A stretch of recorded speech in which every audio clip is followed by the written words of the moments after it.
ವೀಕ್ಷಕರೇ, ಕಾಂತಾರ ಚಿತ್ರದಲ್ಲಿ ಪ್ರಮುಖ ಪಾತ್ರದಲ್ಲಿ ನಟನೆಯನ್ನ ಮಾಡುತ್ತಿದ್ದ ರಾಕೇಶ್ ಪೂಜಾರಿ ಅವರು ಹೃದಯಾಘಾತದಿಂದ ಇಹಲೋಕವನ್ನ ತ್ಯಜಿಸಿದ ನಂತರ ರಿಷಬ್ ಶೆಟ್ಟಿ ಮತ್ತು ಕಾಂತಾರ ಚಿತ್ರದ ಮೇಲೆ ಅನೇಕ ಆರೋಪಗಳು ಕೇಳಿ ಬರ್ತಾ ಇದೆ.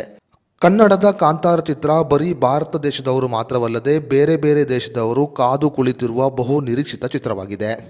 ಇನ್ನು ಕಾಂತಾರ ಭಾಗ 1ರಲ್ಲಿ ರಾಕೇಶ್ ಪೂಜಾರಿ ಅವರು ಪ್ರಮುಖವಾದ ಪಾತ್ರದಲ್ಲಿ ನಟನೆಯನ್ನ ಮಾಡುತ್ತಿದ್ದರು. ಇನ್ನು ಮೂಲಗಳಿಂದ ತಿಳಿದು ಬಂದಿರುವ ಮಾಹಿತಿಯ ಪ್ರಕಾರ ರಾಕೇಶ್ ಪೂಜಾರಿ ಅವರು ಕಾಂತಾರ ಭಾಗ 1ಕ್ಕಾಗಿ ಸುಮಾರು 70 ದಿನಗಳ ಶೂಟಿಂಗ್ನಲ್ಲಿ ಭಾಗವಹಿಸಿದ್ದರಂತೆ. ಇನ್ನು ಕಾಂತಾರ ಚಿತ್ರದ ಶೂಟಿಂಗ್ ಆರಂಭವಾದಾಗಿನಿಂದ ಕಾಂತಾರ ಚಿತ್ರತಂಡ ಅನೇಕ ಸಮಸ್ಯೆಗಳನ್ನು ಎದುರಿಸುತ್ತಾ ಬಂದಿದೆ.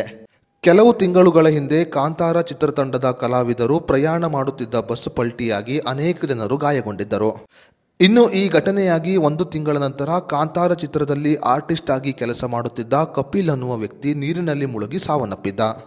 ಹೌದು, ಕಾಂತಾರ ಚಿತ್ರದಲ್ಲಿ ಆರ್ಟಿಸ್ಟ್ ಆಗಿ ಕೆಲಸವನ್ನ ಮಾಡುತ್ತಿದ್ದ ಕೇರಳ ಮೂಲದ ಕಪಿಲ್ ಅನ್ನುವ ವ್ಯಕ್ತಿ ಕೊಲ್ಲೂರಿನ ಸೌಪರ್ಣಿಕ ನದಿಯಲ್ಲಿ ಈಜಲು ಬಾರದೆ ಮುಳುಗಿ ಸತ್ತಿದ್ದರು.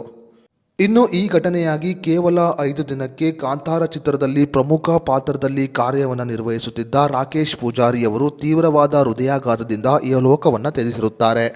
ಇನ್ನು ರಾಕೇಶ್ ಪೂಜಾರಿ ಅವರು ಹೃದಯಾಘಾತದಿಂದ ಇಹಲೋಕವನ್ನ ತ್ಯಜಿಸಿದ ನಂತರ ಅನೇಕ ಸತ್ಯ ಸಂಗತಿಗಳು ಹೊರಬೀಳುತ್ತಿದೆ. ಹೌದು, ರಾಕೇಶ್ ಪೂಜಾರಿ ಅವರಿಗೆ ಕಾಂತಾರ ಚಿತ್ರದಲ್ಲಿ ನಟನೆಯನ್ನ ಮಾಡುವ ಅವಕಾಶ ಸಿಕ್ಕ ದಿನವೇ ಅಪಘಾತವಾಗಿತ್ತು. ಇನ್ನು ಈ ಅಪಘಾತದಲ್ಲಿ ರಾಕೇಶ್ ಪೂಜಾರಿ ಅವರು ಪ್ರಾಣಾಪಾಯದಿಂದ ಪಾರಾಗಿದ್ದರು.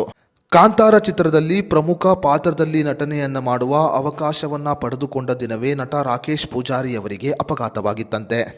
ರಿಷಬ್ ಶೆಟ್ಟಿ ಅವರು ಮತ್ತು ಕಾಂತಾರ ಚಿತ್ರತಂಡ ದೈವದ ಕೋಪಕ್ಕೆ ಕಾರಣರಾಗಿದ್ದಾರೆ. ಈ ಕಾರಣಗಳಿಂದ ಈ ಘಟನೆಗಳು ನಡೆಯುತ್ತಿದೆ ಎಂದು ಸಾಕಷ್ಟು ಜನರು ತಮ್ಮ ಅಭಿಪ್ರಾಯವನ್ನು ಕೂಡ ಹೊರಹಾಕ್ತಿದ್ದಾರೆ. ದೈವದ ಕೋಪದ ಕಾರಣ ಒಂದಲ್ಲ ಒಂದು ಘಟನೆಗಳು ನಡೆಯುತ್ತಿದೆ.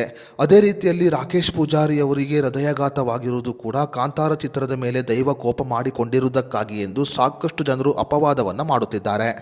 ಇನ್ನು ಇದರ ನಡುವೆ ನಟ ರಿಷಬ್ ಶೆಟ್ಟಿ ಅವರು ರಾಕೇಶ್ ಪೂಜಾರಿ ಅವರು ಹೃದಯಾಘಾತದಿಂದ ಇಹಲೋಕವನ್ನ ತ್ಯಜಿಸಿದ ನಂತರ ಅವರ ಅಂತಿಮ ದರ್ಶನವನ್ನು ಕೂಡ ಮಾಡಲು ಬರಲಿಲ್ಲ. ಅಷ್ಟೇ ಮಾತ್ರವಲ್ಲದೆ ಕಾಂತಾರ ಚಿತ್ರದಲ್ಲಿ ಪ್ರಮುಖ ಪಾತ್ರದಲ್ಲಿ ಕಾರ್ಯವನ್ನು ನಿರ್ವಹಿಸುತ್ತಿದ್ದ ರಾಕೇಶ್ ಪೂಜಾರಿ ಅವರು ಇಹಲೋಕವನ್ನ ತ್ಯಜಿಸಿದರೂ ಕೂಡ ನಟ ರಿಷಬ್ ಶೆಟ್ಟಿ ಅವರು ಯಾವುದೇ ರೀತಿಯಲ್ಲಿ ಸ್ಪಂದನೆಯನ್ನು ನೀಡಿರಲಿಲ್ಲ. ಕಾಂತಾರ ಚಿತ್ರತಂಡದ ಪ್ರಮುಖ ಕಲಾವಿದ ಇಹಲೋಕವನ್ನ ತ್ಯಜಿಸಿ ಹಲವು ಸಮಯಗಳ ನಂತರ ರಿಷಬ್ ಶೆಟ್ಟಿ ಅವರು ತಮ್ಮ ಸಾಮಾಜಿಕ ಜಾಲತಾಣದಲ್ಲಿ ಭಾವುಕದ ಪೋಸ್ಟ್ ಒಂದನ್ನು ಶೇರ್ ಮಾಡಿದ್ದರು. ಇನ್ನು ರಿಷಬ್ ಶೆಟ್ಟಿ ಅವರ ಈ ವರ್ತನೆ ಸಾಕಷ್ಟು ಕನ್ನಡಿಗರ ಬೇಸರಕ್ಕೆ ಕೂಡ ಕಾರಣವಾಗಿತ್ತು.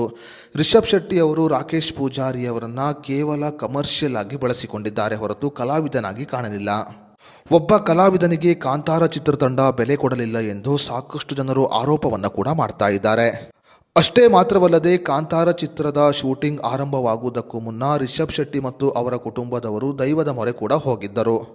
ದೈವದ ಅಪ್ಪಣೆಯನ್ನ ಪಡೆದುಕೊಂಡು ಕಾಂತಾರ ಚಿತ್ರದ ಮೊದಲ ಭಾಗದ ಶೂಟಿಂಗ್ ಅನ್ನ ಆರಂಭ ಮಾಡಲಾಗಿತ್ತು. ಆದರೆ ಶೂಟಿಂಗ್ ಆರಂಭ ಆದಾಗಿನಿಂದ ಹಲವು ಸಮಸ್ಯೆಗಳನ್ನು ರಿಷಬ್ ಶೆಟ್ಟಿ ಮತ್ತು ಕಾಂತಾರ ಚಿತ್ರತಂಡ ಅನುಭವಿಸುತ್ತಿದೆ. ಇದರ ನಡುವೆ ಕಾಂತಾರ ಚಿತ್ರದಲ್ಲಿ ದೈವಕ್ಕೆ ಅಪಮಾನವನ್ನ ಮಾಡಲಾಗುತ್ತಿದೆ ಅನ್ನುವ ಸುದ್ದಿಗಳು ಕೂಡ ಕೇಳಿ ಬರ್ತಾ ಇದೆ. ಕಾಂತಾರ ಚಿತ್ರ ಮತ್ತು ಕಾಂತಾರ ಚಿತ್ರತಂಡದ ಮೇಲೆ ಕೇಳಿ ಬರುತ್ತಿರುವ ಈ ಆರೋಪಗಳಿಗೆ ರಿಷಬ್ ಶೆಟ್ಟಿ ಅವರು ಯಾವ ರೀತಿಯಲ್ಲಿ ಉತ್ತರವನ್ನ ಕೊಡುತ್ತಾರೆ ಅಂತ ಕಾದು ನೋಡಬೇಕಾಗಿದೆ.